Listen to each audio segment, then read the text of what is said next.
Hallett was not the best athlete on the Chiefs baseball team. But she was the best girl on the squad. As you probably suspect, she was the only female playing on the 25-person roster. Not that she played much. After working up through the junior varsity for her first 3 years of high school, she finally made the varsity as a senior.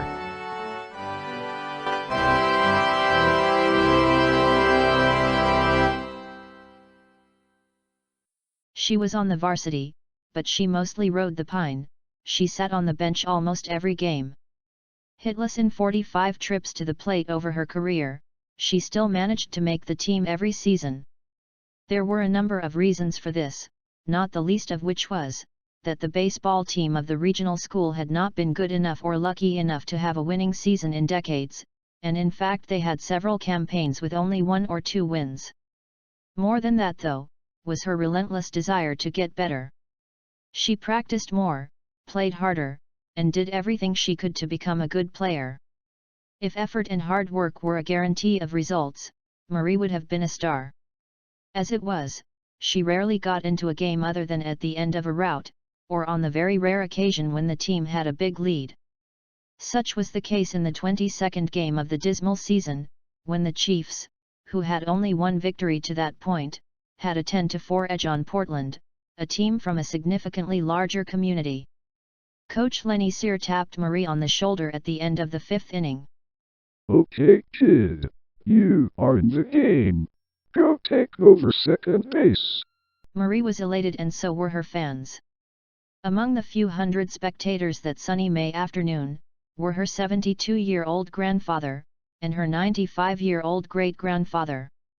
Both of the old men had long been supportive of the young lady's desire to play baseball over the strong objections of her parents. Marie took the field and pounded her fist into her well-worn $300 Dustin Pedroia second baseman's glove. It was specially designed for middle infielders with smaller hands. The snug fit helped Marie to become a fairly good infielder. She was fearless and quick. She practiced obsessively and would have seen more playing time if she had been even a light hitter, instead of a hitless hitter. She looked over at the shortstop, Jim Dawson, and he waved his arms signaling her to play closer to first base. Dawson could cover an incredible amount of ground and was far and away the best fielder and hitter on the team. His solid frame and movie star smile made him the school's heartthrob. He was chased after by all the prettiest girls. He made Marie's heart throb as well, but he never spoke to her and barely acknowledged her. The only time he even looked at Marie was those rare occasions when she got into the end of a game. He always made her move closer towards first base. Marie thought at first it was because of his great range, but after a while she decided that he always requested her to move because he didn't want her next to him. Freddie Santamont, the Chiefs pitcher, looked to the catcher for his sign, nodded and heaved a fastball inside that missed. Ball 1. Marie instantly forgot about Jimmy Dawson and concentrated on the game and her job as second baser. Second base. It is the busiest, most dangerous, and the noisiest place on a baseball diamond. On the double play, it becomes a crossroad where big, strong players slide as hard and as high and as late as they can. With feet, arms, and legs flying.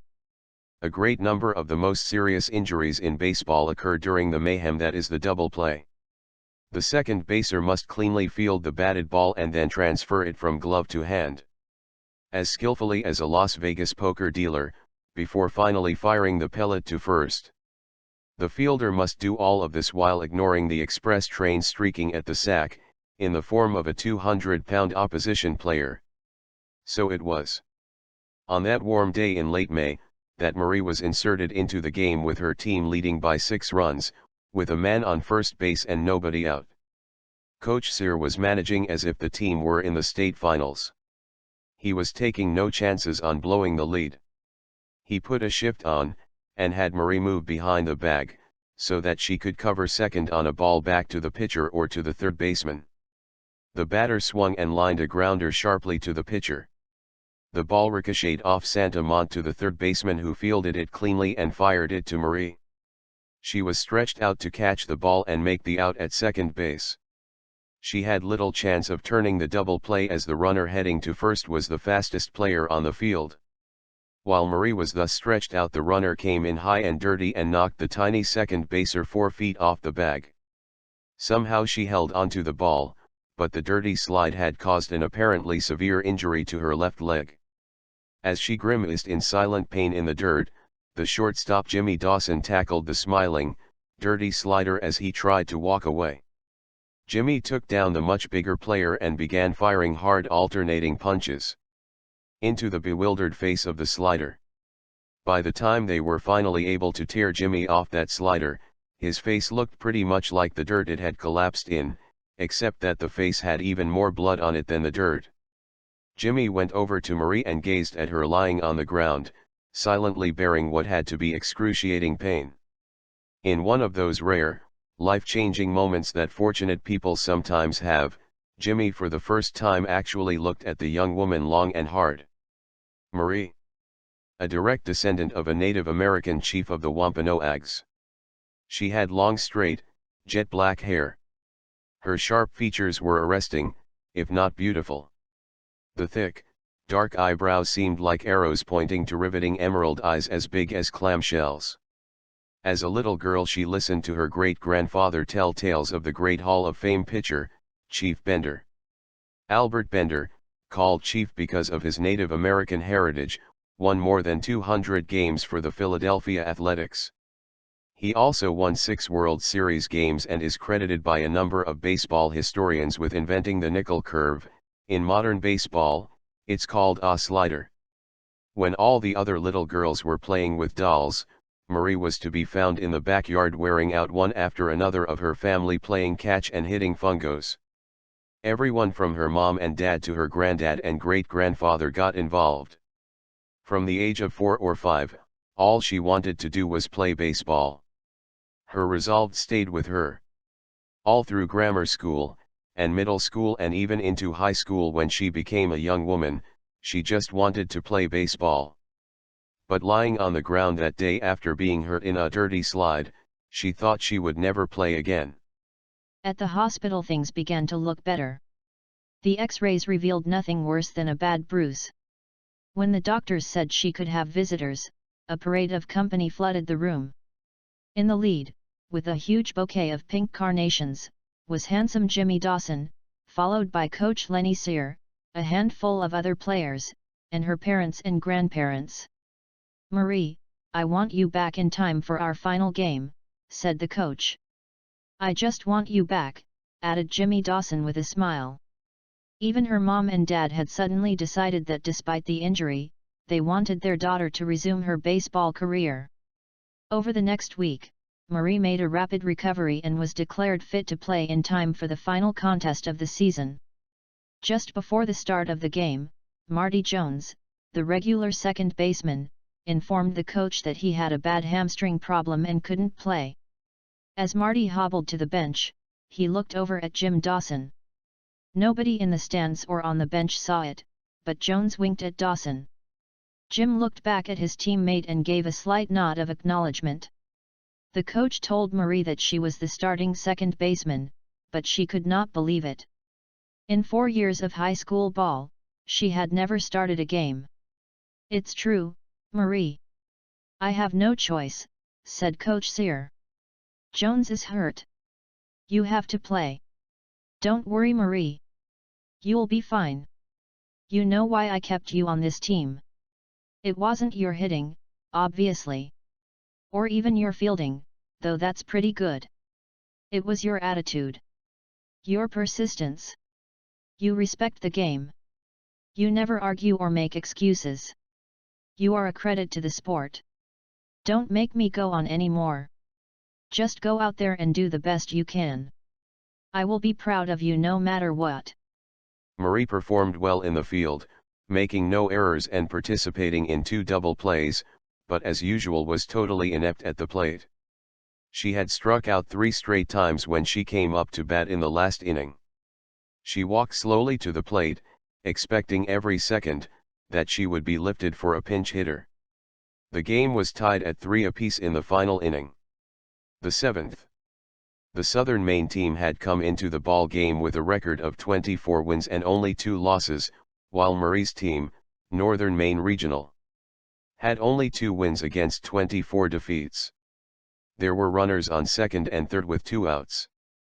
Marie in her 3 plate appearances had not only struck out every time, but had even failed to make contact. The pitcher wound up and Marie watched a fast ball whiz by for strike 1. Marie also left the bat on her shoulder as the next pitch rocketed in for strike 2. One more like that and it would be all over. Her last game. The team's last game. Her last chance ever, for a hit. Something strange and wonderful began to occur. Marie had heard of such things, but could not imagine it would happen to her. Time stopped. The several hundred screaming fans, the 50 players on the 2 opposing teams, even the broadcasters in the radio booth, stopped. Everything stopped. Marie had time. All the time in the world to think about the next pitch. The one that everyone was expecting to be strike 3. But as the great void of the stoppage of time continued, Marie remembered something her 95-year-old great-grandfather had told her. There is a force, unseen and unknown to the world, that sometimes comes to the rescue of good people, he said. It happened to me in the iron works more than 70 years ago. I was welding great steel sections of the Cape Cod Bridge. I had my helmet on to protect my eyes from the effects of the heat as well as the infrared and ultraviolet light. Unshielded eyes can be burned to cinders in 2 seconds of exposure. I was right in the middle of a critical weld when I stopped working. For no reason I can explain, I flipped up my shield just in time to see a heavy iron ball at the end of a crane, coming straight for me. The wrecking ball, with a weight of 1,000 pounds, can demolish a brick building in a single bash. Had it hit me, there would have been little left for the undertaker. But somehow time stopped. I could not explain it then. I cannot explain it now. I had enough time to get up and dodge so far away from that thing, that it missed me by 10 feet. Marie had always liked hearing that story but hadn't really believed it until that moment when it happened to her. Marie had time. All the time in the world. Time to remember the words of Chief Bender, as told to her great-grandfather. The great Hall of Famer said, "You cannot hit the ball unless you take the bat off your shoulder. Keep your head up and you may not have to keep it down. Never quit." "I'm going to take the bat off my shoulder and I won't quit," Marie yelled aloud, with her head held high and her eye on the fingers of the pitcher and the small white shape they held. Her mind saw the pitcher wind up in slow motion and throw the ball. It wobbled as it floated towards the plate. The lazy, red-stitched sphere got bigger until it was the size of a cantaloupe. As if impeded by a magnet the size of a planet, it came at her so slowly that she could have swung the bat 5 times before it crossed the plate. She swung only once. The bat groaned and sagged an inch or 2 as it struck the cantaloupe. As soon as contact was made, the ball shrunk to normal size and sailed rapidly over second base and into the outfield. The game was won. In her final at-bat, Marie had made her first hit. A solid, game-winning double. She basked in the greatest moment of her life. Her 95-year-old great-granddad sprinted from the stands, as did her grandfather and her dad and mom too. Lifted by the team, she was held high in the air as the whole squad circled the bases before depositing her at home plate and showering her with hugs and affection. A few moments later the boys went to their locker room and she went by herself to the girls' locker room where she showered up and dressed. As she stepped out of the door into the hall, she was greeted by the entire team and coaching staff. They gave her the game ball as well as a high-fashion varsity leather sweater. "I thought getting a hit was the biggest thing that could happen, but this is even bigger," she blushed, wiping away a tear. That was the end of the season and of Marie's baseball career. She graduated and never played another baseball game. She watched a lot of games though, especially after she and the shortstop were married. First there were the 4 years when he played college ball and then there were 5 more in the minor leagues, riding buses and trying to make ends meet on a poverty-level salary that never exceeded $25,000. Just before her husband Jim was ready to sign on for another dead-end minor league year, he was offered the head coaching job at Northern Maine University. He took that lucrative position and he's working there still, along with his assistant coach, a beautiful black-haired Native American woman named Marie Hallett Dawson. The end of The Last at-Bat of Marie Hallett, by Bill Russo. You have been listening to Microsoft Zira and David reading Bill Russo's short story as originally published on Hub Pages. Visit Bill Russo's author page on Amazon.com to see his books, including The Ghosts of Cape Cod, The Creature from the Bridgewater Triangle, and Jimmy Catfish. Video and sound produced by CCA Media, with music by Kevin MacLeod of New York City. Check out his webpage.